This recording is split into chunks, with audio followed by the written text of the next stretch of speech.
Hamıya tanış olan bu mənzərə rayon yerində, kənddə, toy məclislər olanda olur ki, qıraqdan gələn dost tanış yığılır, hamı bir otaqda yerdə sərilib yatır. Biz də dostumuz Səfdərin toyu üçün Şamaxıya getmişdik. Səhəri Fərid gildə tort ilə açdıq, çünki Fəridin doğum günü idi. Onu təbrik etdik, tortdan yeyib çaydan içib toy evinə getdik. Bəy gəlin maşınının hərəkət etməsi ilə toya yollandıq. Burada da partlatdıq, çatlatdıq. Üstlərdən yandıra-yandıra maşını saxladıb bəyi düşürtdük.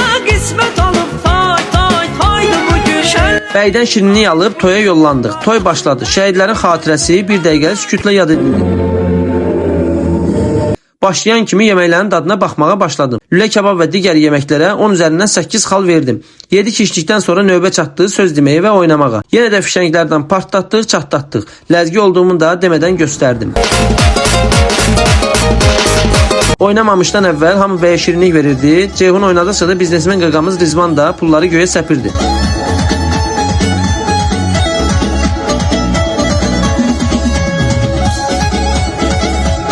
Ən əsas məqamlardan biri də pul yazdırmaq idi. İndi hərə buna bir ad deyir. Fikirlərinizi rəy bölməsində qeyd eləyərsiniz. Vüqar bütün pulunu Səfdərə fəda olsun deyib qalan qəpikləri də zərfə atdı. Sona yaxın içki öz təsirini göstərirdi. Gah maşın sürdülər, gah da xınayaxtı elədilər.